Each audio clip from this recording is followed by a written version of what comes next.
चलो good morning everyone. Once again आप सबका स्वागत है एक्सलेंट वर्ल्ड ऑफ फिजिक्स, जहां पे हम फिजिक्स के बारे में ऐसी कंसेप्ट जो आपने सुनी तो होगी लेकिन एक्सपीरियंस नहीं की होगी, मतलब सोचा तो होगा ये हो सकता है लेकिन कभी देखा नहीं होगा, तो हम सब तरह के एक्सपेरिमेंट करके आपके लिए लेके आ रहे हैं पूरा विजुअलाइजेशन ऑफ द फिजिक्स। ठीक है, तो आज जो हमारा डिस्कशन होने वाला है वो होगा एक स्पेशल प्रॉपर्टी जिससे हमारा पूरा ये जो नेचर आप देख रहे हो, ठीक है ना, पेड़, ये माउंटेन, ये सारी जो आप सराउंडिंग की चीजें देख रहे हो, ये बिल्डिंग्स आ गई, ये रोड, ये गाड़ी यहां से जा रही है ना, तो ये सब कुछ हमारे सराउंडिंग में जो आप देख रहे हो, ये एरोप्लेन गया, ये सारी चीजें जिस मतलब पर्टिकुलर ऑब्जेक्ट से बनी है, जिससे बनी है, उसके बारे में हम आज इंफॉर्मेशन देने वाले आपको। यानी कि मैं बात कर रहा हूं, देखो आप सबको मालूम होगा कि हमारे सराउंडिंग में जो कुछ भी आप देख रहे हो, पूरा नेचर यहाँ पे भरा पड़ा है, तो नेचर में जो कुछ भी बन रहा है वो बन रहा है मैटर से, और उस मैटर में होते हैं एटम्स,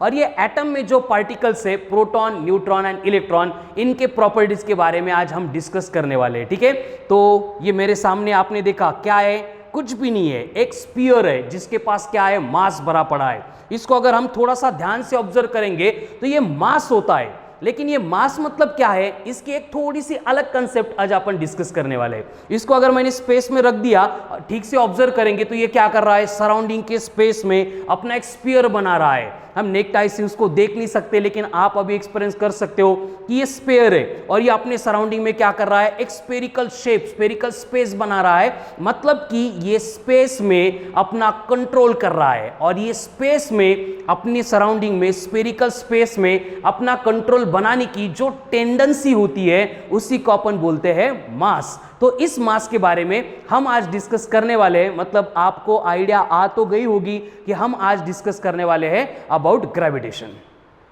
अबाउट ग्रेविटेशन। ठीक है, तो ग्रेविटेशन मतलब होता क्या है, इससे रिलेटेड हम डिस्कशन शुरू करने वाले हैं। उससे पहले ये ग्रेविटेशन की आइडिया आई कहां से, इसके बारे में थोड़ा सा ऑब्जर्व करते हैं। देखो बारिश की बूंदे सब तरफ देख रहे हैं अपन, ऊपर से सारी की सारी नीचे ही जा रही है। ये दो चार फिनोमिनन हम रोज अपने सराउंडिंग में, डे टू डे लाइफ में देखते हैं, फील करते हैं, ऑब्जर्व करते हैं। तो ये सारी चीजें होती क्यों है, इसके बारे में आज हमें डिस्कस करना है। चलो थिंक करो अबाउट इट, क्यों होता होगा।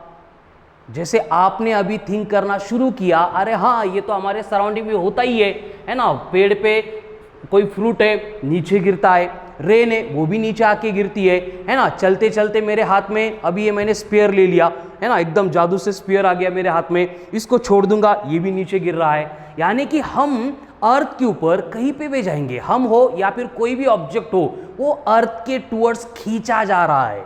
अर्थ क्या कर रही है, उन सबको खींच रही है। देखो अब ये अर्थ है, उसके सराउंडिंग में मून दिख रहा है आपको, ये मून क्या कर रहा है, अर्थ के सराउंडिंग में चक्कर मार रहा है। इसको कुछ काम धंधे नहीं है क्या, क्या अर्थ उसको पेमेंट करती है कि हमारे सराउंडिंग में घूमता रहे, ऐसे नहीं हो रहा है। तो यहाँ पे अर्थ जो है उसको अपने टुवर्ड्स खींच रही है।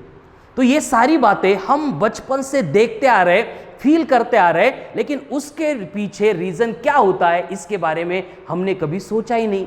तो ये सारी बातें जो आज हम यहाँ पे पढ़ने वाले, उसकी शुरुआत कहाँ से हुई थी, एज पर मतलब हमारे साइंस के उससे हमें डिस्कशन करना है। तो इसकी स्टार्टिंग कहाँ से हुई थी, चलो आ गए, अरे ये कहाँ पे आ गए अपन, है ना, यहाँ पे सब मतलब मॉडर्न कुछ दिख ही नहीं रहा है। आई थिंक मैं चला गया हूँ 2000 ईयर्स बैक। अरे बाप, कौन है ये, न्यूटन तो नहीं लग रहे, अरे ये तो टोलेमी है। और यही थे, इन्होंने सबसे पहले हमारे ग्रेविटेशन से रिलेटेड एक आइडिया एक्सप्लेन की थी, और इनकी जो आइडिया थी, इस आइडिया को बोला गया था as a geocentric solar system की आइडिया। और ये टोलेमी साहब थे, इन्होंने क्या किया था, इन्होंने बोला था कि ये हमारी अर्थ है, ये सराउंडिंग में सन, सराउंडिंग में मर्क्यूरी, सराउंडिंग में वीनस, सराउंडिंग में जुपिटर, सराउंडिंग में यूरेनस, यानी हमारे अर्थ के सराउंडिंग में सारे ऑब्जेक्ट जो है वो सर्कुलर मोशन परफॉर्म करते हैं, ये इन्हीं ने बोला था। लेकिन उसके बाद क्या क्या रिसर्च हुआ, उनके और क्या थीसिस थे हमारे टॉपिक से, कंसेप्ट से रिलेटेड, हमें कुछ मालूम ही नहीं है ज़्यादा। तो और थोड़ा सा अगर अपन घूमेंगे फिरेंगे, इधर उधर देखेंगे, थोड़ा सा बदलता जा रहा है सराउंडिंग, और हम यहाँ पे चलते चलते अरे ये तो अपना इंडिया आ रहा है ना, ये इंडिया का कल्चर दिख रहा है सराउंडिंग में, और ये मिल गए कोई तो है जैसे ऋषि जैसे दिख तो रहे हैं, अरे ये तो आर्यभट्ट मिल गए हमें। और ये जो साहब थे आर्यभट्ट, इन्होंने क्या किया था, अपना खुद का एक और मॉडल लेके आ गए थे, और इन्होंने बोला था कि हमारे अर्थ के सराउंडिंग में सारे प्लैनेट्स नहीं घूम रहे हैं। जैसे टोलेमी साहब ने बोला था कि ये अर्थ है, इसके सराउंडिंग में आके सारे प्लैनेट गोल गोल चक्कर मार रहे हैं। आर्यभट्ट ने क्या बोला था, हमारा सन है, उसके सराउंडिंग में ये देखो मर्क्यूरी, ये वीनस आ गया, ये अर्थ आ गई, ये मार्स चला गया, आ गया यूरेनस, जुपिटर है ना, नेपच्यून, प्लूटो, तो ये सारे सन के सराउंडिंग में चक्कर मार रहे हैं। ये बात ये आर्यभट्ट ने बोली थी। लेकिन उसके बाद में हम कुछ खास प्रोग्रेस नहीं कर पा रहे थे ग्रेविटेशन की फील्ड में, मतलब कि आज जो मैं कंसेप्ट आपको स्टार्ट में बोला हूं उसके ऊपर ही हमें आना है। तो आगे चलते गए, अभी थोड़ा सा मॉडर्नाइजेशन हमें दिखने लगा है, बहुत सारे चेंजेस हो गए। और कौन है ये, हाँ, जिन्होंने टेलीस्कोप के बारे में बहुत सारी इंफॉर्मेशन हमें प्रोवाइड की थी, वही है ये गैलीलियो।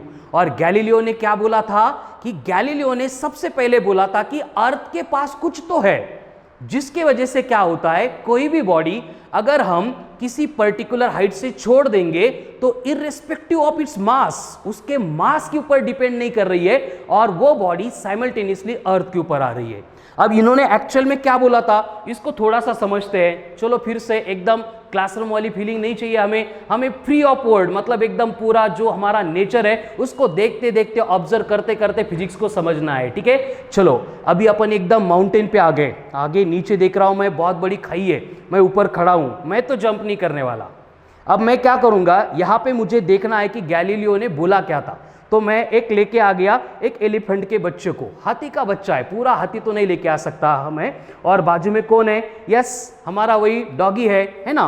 तो इन दोनों के बारे में आप समझ सकते हो कि दोनों के मासेस में बहुत डिफरेंस है, एक हेवी है, ये थोड़ा सा लाइट वेट है। अब मैं क्या करूंगा, दोनों को उठा के नीचे फेंक दूंगा, चलो ढकेल देते हैं, ढकेल दिया। अब एकदम स्लो मोशन में क्या होता है, चलो मैं नीचे आके देखता हूं, अरे ये क्या हुआ, हाथी का इतना ज्यादा वेट था, फिर भी वो कुत्ते के साथ में ग्राउंड को फॉल कर रहा है। इसका मतलब गैलीलियो ने बोला था कि एक heavy object and light object, ये बड़ा स्फीयर, ये छोटा स्फीयर छोड़ देंगे सेम हाइट से, वो नीचे अर्थ के ऊपर जाके गिरते हैं एक सेम इंस्टेंट ऑफ टाइम पे। ये एकदम साइंटिफिक बात ग्रेविटेशन से रिलेटेड सबसे पहले गैलीलियो ने एक्सप्लेन की थी। आगे आगे जाएंगे तो होगा क्या कि ये गैलीलियो को ये इतना सारा आइडिया कहां से आ गया, ये कहां पे आ गए हम, ओके इटली लग रहा है ना, चर्च वगैरह सब कुछ दिख रहा है। अरे ये तो कोपरनिकस दिख गए, तो यही थे कोपरनिकस। इन्होंने सेम कंसेप्ट बोली थी आर्यभट्ट के 1000 ईयर्स लेटर, आर्यभट्ट से लेके कोपरनिकस तक। और कोपरनिकस ने बोला था कि हमारा जो सन है उसके सराउंडिंग में, हमारे मतलब अर्थ सन के सराउंडिंग में जितने सारे प्लैनेट्स है वो क्या करते हैं, सर्कुलर मोशन परफॉर्म करते हैं। देख रहे हो आप कैसे सन है और उनके सराउंडिंग में सारे प्लैनेट्स अपनी मोशन परफॉर्म कर रहे हैं, एंड ये motion nothing but circular motion perform कर रहे हैं।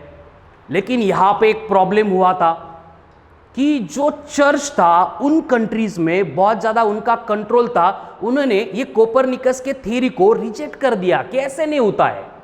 लेकिन आगे बढ़ गए हम तो उसके बाद में समझ में आ गया कि गैलीलियो का ऑब्जर्वेशन जब चल रहा था, उसके बाजू में ही दूसरे कंट्री में यहाँ पे ये टाइको ब्राहे साहब थे। ये क्या कर रहे हैं टाइको ब्राहे, अब ये टाइको ब्राहे घूम रहे इधर उधर, दिन हो गया, कैसे हो गया उसको ऑब्जर्व कर रहे, बारिश भी आने लगी, शाम हो गई, क्या दिख रहा है, पूरे चांद तारे स्टार्स प्लैनेट भरा पड़ा है हमारा स्पेस। ऐसी ही बात टाइको ब्राहे ने अपने लाइफ टाइम ऑब्जर्वेशन करने के लिए लगा दी, और ऑब्जर्वेशन में उनको जो जो दिख रहा था, जो जो समझ रहा था, वो सारा उन्होंने रिकॉर्ड कर लिया। देखो कितना बड़ा नोट्स का पार्ट उन्होंने बना दिया, ये सारे पेपर्स इन्होंने ही लिखे। लेकिन आगे जाके क्या हुआ, इन्होंने इतना सारा हमारे लिए मतलब मटेरियल बना दिया, इतना तो हम पढ़ नहीं सकते। यही बात उनके साथ वर्क करने वाले, उनके बाजू में जो दिख रहे जोहान्स केपलर, इनको मालूम थी। तो ये केपलर साहब ने यहाँ पे टाइको ब्राहे का जो भी स्टडी का पार्ट था उन्होंने कंबाइन किया था, उनको समझना शुरू किया। देखो ये केपलर क्या से क्या हो गए, 16 साल लग गए उनको समझने के लिए, और उनको जो भी समझ में आया था उन्होंने क्या किया, टाइको ब्राहे का जो पूरा वर्क था उसको 3 सिंपल स्टेटमेंट के फॉर्म में हमें एक्सप्लेन किया, जिसको अपन बोलते हैं केपलर्स लॉज, जो हमारे टॉपिक का आज का फर्स्ट पॉइंट है। एंड उसको हम स्टडी करेंगे इसी तरीके से आने वाला नेक्स्ट लेक्चर।